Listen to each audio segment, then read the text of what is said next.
Cet extrait de pétition est déposé. Il n'y a pas de réponse orale aux pétitions ni d'intervention portant sur une violation de droits ou de privilèges. Nous en sommes donc maintenant rendus à la période de questions et de réponses orales.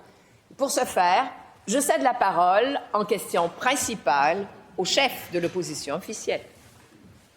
Madame la Présidente, pour les 2 semaines qui nous restent avec le premier ministre, on va lui parler de son legs. Et bien qu'il y ait plusieurs sujets difficiles pour lui, je suis convaincu qu'il aimerait mieux qu'on parle de n'importe quoi sauf de santé. Parce qu'en santé, il a échoué du début à la fin. En santé, il a brisé promesse après promesse. Parce que les Québécois sont de plus en plus obligés de se tourner vers le privé et de débourser des sommes de leur poche, des sommes importantes, pour compenser ce que le gouvernement échoue à leur offrir. Parce que le coût des contrats informatiques en santé a explosé, parce que le dossier des médecins lui a coûté 2 de ses plus précieux alliés, le ministre de la Santé et le ministre délégué à la Santé. Et maintenant, Madame la Présidente, on apprend que dans sa plus récente entente avec les médecins de famille, où il leur octroie 75 millions supplémentaires, il y a des patients vulnérables qui n'ont aucune chance de se voir attribuer un médecin de famille. Peu importe leur niveau de vulnérabilité, peu importe la gravité de leur état de santé, s'ils ne sont pas, et je cite, des patients orphelins purs, ils ne peuvent pas avoir un médecin de famille. Madame la Présidente, il y a des dizaines et des dizaines de milliers de patients considérés hautement vulnérables au Québec qui ne pourront pas avoir un médecin de famille parce que la CAQ, encore, a négocié tout croche avec les médecins. Ça, c'est injustifiable. Le premier ministre doit dire aux patients vulnérables aujourd'hui pourquoi il a accepté une telle entente. La réponse du premier ministre. Bien, Madame la Présidente, je vous assure que ce n'est pas une question plantée. Mais ça me donne l'occasion, Madame la Présidente, de vous parler des chiffres qui viennent juste de sortir à 14 heures, qui vont continuer à être mis à jour à chaque semaine. Madame la Présidente, savez-vous, depuis la signature de l'entente avec la FMOQ, combien de Québécois de plus ont accès à un groupe de médecine de famille? Bien, je vous donne le chiffre, 221 000.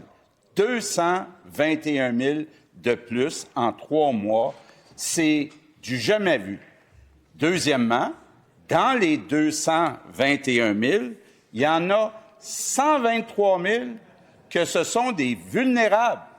Donc, Madame la Présidente, on se dirige pour atteindre l'objectif. Dans un autre 3 mois, on va être à 500 000 Québécois de plus pris en charge, incluant 180 000 vulnérables. Madame la Présidente, je comprends que ce n'est pas parfait, mais le Parti libéral a refusé pendant 15 ans ce qui était demandé, entre autres, par Gaétan Barrette, de changer le mode de rémunération des médecins de famille pour que la moitié de leur rémunération soit payée à la capitation, c'est-à-dire selon le nombre de patients pris en charge par un GMF. Madame la Présidente, 221 000 Québécois de plus depuis 3 mois qui ont accès à un GMF. Pour moi, c'est exceptionnel. En question complémentaire. Madame la Présidente, c'est pas simple comme ça. Ce que le premier ministre nous dit à travers ses propos, c'est qu'il accepte de sacrifier les patients les plus vulnérables. Ce que le gouvernement fait, c'est qu'il est en train de prioriser les gens qui sont moins malades. La Fédération des médecins, pour répondre aux exigences de l'entente, elle a envoyé une lettre aux médecins leur disant de retourner tous les patients vulnérables sur la liste d'attente d'un médecin de famille, de ne pas les prendre en charge. Ce qu'on veut, là, c'est une garantie que les plus malades vont être pris en priorité. S'il ne fait pas ça, il a échoué. Réponse du premier ministre. Oui, Madame la Présidente, je comprends que le chef de l'opposition officielle avait peut-être écrit sa question complémentaire avant que je lui réponde. Donc, je vais répéter ce que j'ai dit dans ma réponse principale. Depuis 3 mois, il y a 123 000 patients vulnérables qui n'étaient pas pris en charge, qui sont maintenant pris en charge. Et, Madame la Présidente, on a identifié qu'il y en a 180 000 actuellement qui n'étaient pas pris en charge. Donc, si on fait un petit calcul, il en reste 57 000 et je vous garantis, les 57 000 vont être pris en charge d'ici le 30 juin. C'est du jamais vu par les libéraux. Deuxième complémentaire. Madame la Présidente, les chiffres que le premier ministre avance, ils ne veulent rien dire, à part le fait qu'ils vont être obligés de payer 75 millions. Ils veulent rien dire parce que ces gens-là, ils sont pas véritablement pris en charge. Avant, c'était des patients orphelins. Si vous voulez voir un médecin, il fallait qu'ils passent par le GAP. Aujourd'hui, ils sont pris en charge collectivement. S'ils veulent voir un médecin, il faut qu'ils passent par le GAP avec aucune garantie de suivi. C'est ça la CAQ, Madame la Présidente. Au lieu d'une approche médicale pour un patient vulnérable, on a une approche comptable pour un gouvernement vulnérable. Voilà. La réponse du premier ministre. Bien, Madame la Présidente, c'est totalement inexact ce que vient de dire le chef de l'opposition officielle.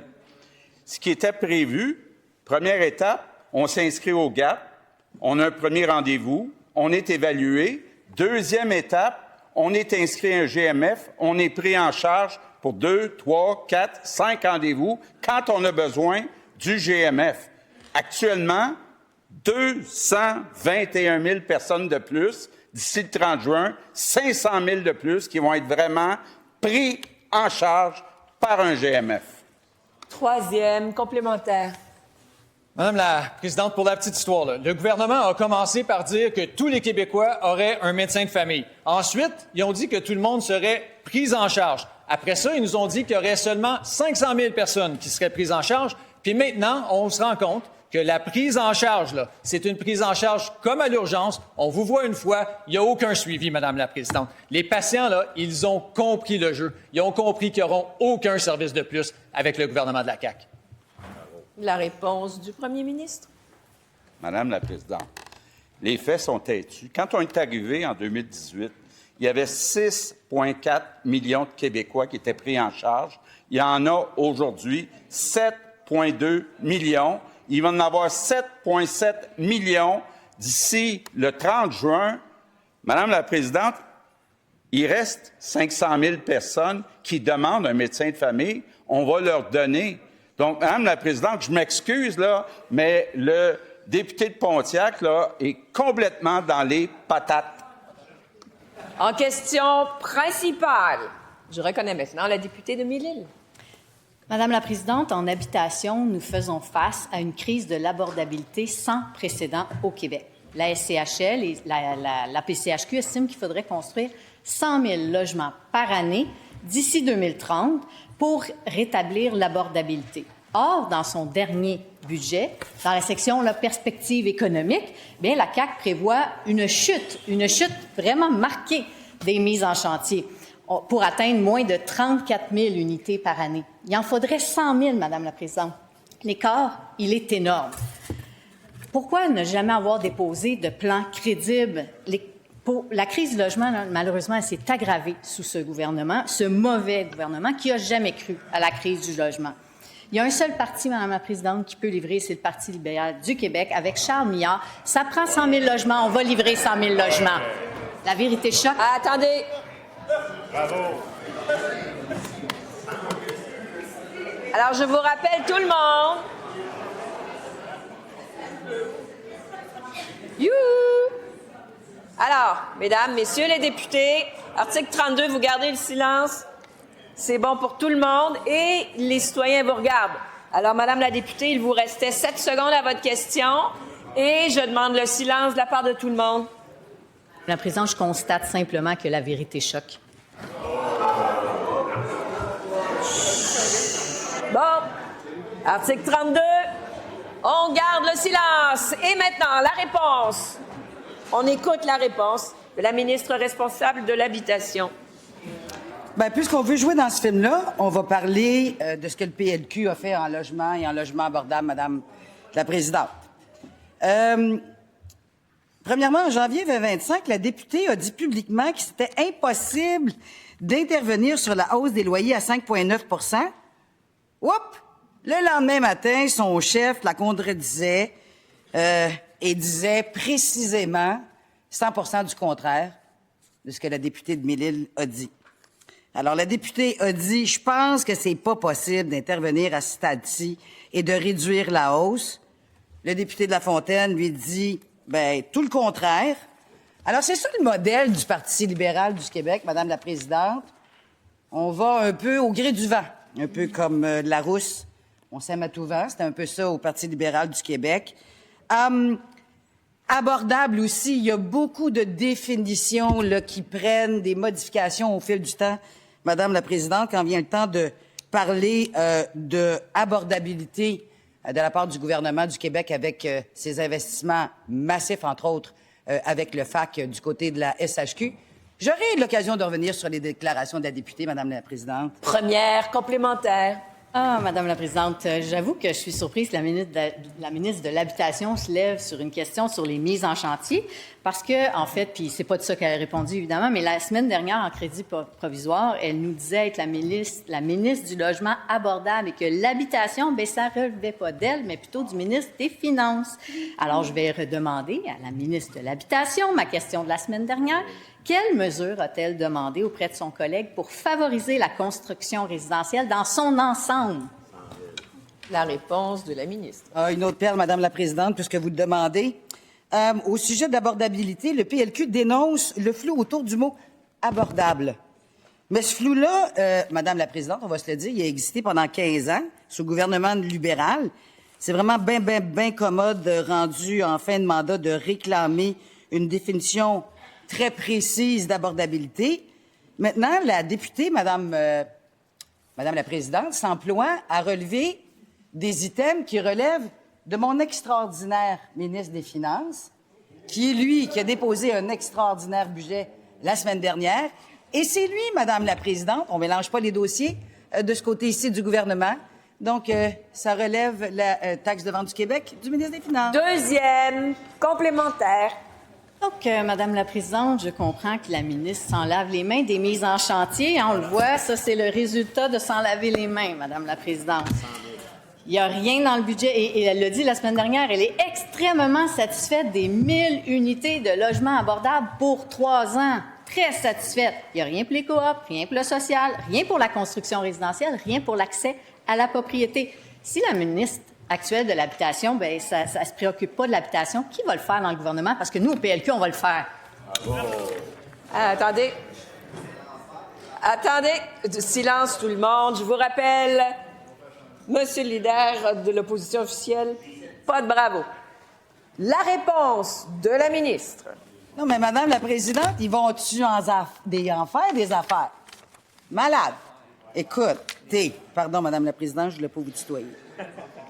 Accès Logis, une autre perle de la députée. Le PLQ reproche à la CAQ d'avoir abandonné Accès Logis, mais qui a laissé le financement du programme fondre année après année? Je vous pose la question. Qui a laissé des milliers de logements gelés, barrés aux 4 roues dans le pipeline? Bien, c'est pas le gouvernement de la coalition. Avec ma prédécesseur, on a mis, entre autres, en branle des moyens de monter du logement social et abordable beaucoup plus rapidement, Madame la Présidente, entre autres, avec des ententes avec Desjardins et le fonds de la FTQ, Madame la Présidente.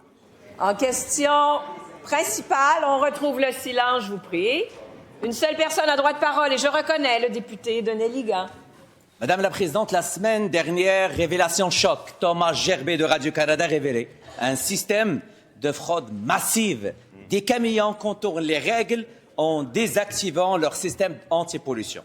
Tout cela se passe sous le nez du gouvernement, je dirais même avec la complaisance du ministère des Transports et de la SAC. Aujourd'hui même, Madame la Présidente, au moment où on se parle, des camions circulent, des fraudeurs fraudent notre système et ils désactivent un système anti-pollution. Des médecins, 342 médecins dénoncent la négligence grave de ce gouvernement.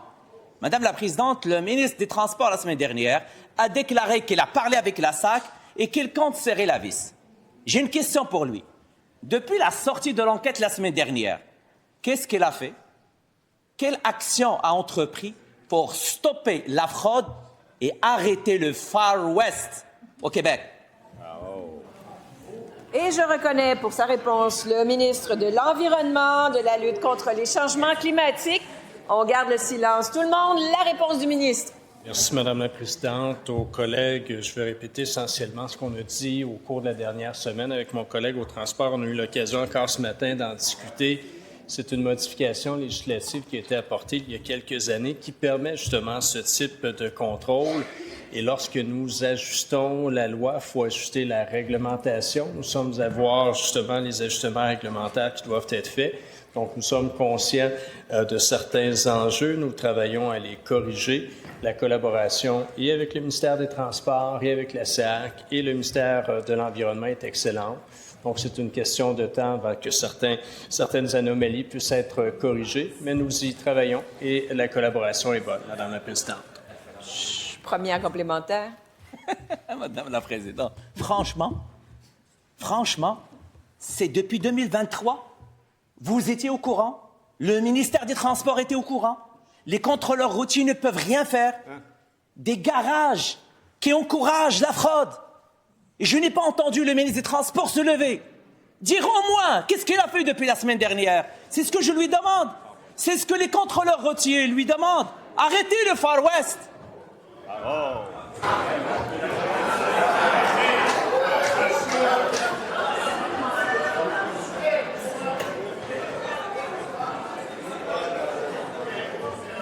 Je vous rappelle de garder le silence. Article 32. Et Monsieur le député Néligan, je vous rappelle de vous adresser à la présidente et la réponse du ministre des Transports et de la Mobilité durable. On l'écoute. Oui, merci, Madame la Présidente. Effectivement, là, à la fois le ministère de l'Environnement puis mon collègue de l'Environnement et moi, on a pris ce dossier-là puis on le prend très au sérieux. Puis c'est vrai que j'ai eu l'occasion de parler à la SAC parce que je l'ai dit que je le ferais. Donc, habituellement, quand je dis quelque chose, vous le savez très bien, je le fais. Alors, non seulement j'ai parlé à la SAC, mais j'ai demandé que ce soit renforcé et qu'on serre la vis par rapport à ces pratiques-là. Oui, la réglementation, j'en conviens avec mon collègue de l'Environnement, doit être resserrée, la réglementation pour venir supporter la loi. Naturellement, la SAC a des mandataires également, puis je voyais dans l'article certains mandataires de la SAC, semble-t-il, faisaient ces pratiques-là. Alors, j'ai demandé une vérification de la SAC pour ces mandataires pour pas que ça soit fait. Mais plus de 97 % des vérifications respectent... Complémentaire. Franchement, Madame la Présidente, sérieusement, depuis 2023, vous étiez au courant. Votre ministère était au courant. Je vous rappelle. Oui. Vous vous adressez à la présidente. Le ministère était au courant, Madame la Présidente. La SAC était au courant. Le ministère de l'Environnement était au courant. Ils étaient tous complices, Madame la Présidente. Monsieur le leader du gouvernement, quel est votre appel au règlement? Rapidement. Madame la Présidente, Rapidement. c'est au lexique. Et en plus, Madame... Et vous avez raison, et je vous remercie pour cette précision. On garde le silence. Article 32. Il est au lexique. Je vous demande de le retirer. Il vous reste 8 secondes. Vous retirez? Je le retire. C'était de la complaisance, Madame la Présidente. Ils étaient au courant. C'est de la complaisance. Il y a le droit complet. Il n'est pas au lexique. Je veux la réponse. Rapidement, quel est votre appel? Vous avez raison, mais ça commence par les mêmes lettres, Madame la Présidente. On garde le silence et on perd du temps. Maintenant, il reste 4 secondes à la... Chut. Gardez le silence. 3 mots. 4 secondes pour sa question. Allez-y, Monsieur le député. Arrêtez le Far West. On veut des actions concrètes dès maintenant. Oui, merci, Madame la Présidente. Ben, écoutez, je pense que les termes de mon collègue sont un peu excessifs. Et j'en aurai pour preuve, Madame la Présidente, que quand j'ai demandé à la SAC toutes les vérifications qui sont faites mécaniques sur les systèmes d'échappement, plus de 97 % des vérifications faites par les contrôleurs routiers révèlent aucune anomalie. Tout va très bien. Je comprends maintenant que M. Gerbet a écrit un article et récidive encore aujourd'hui. Et on va y voir, mon collègue de l'Environnement et moi, pour colmater la brèche identifiée. Mais pour moi, là, je pense pas que c'est aussi grave que ce que mentionne mon collègue.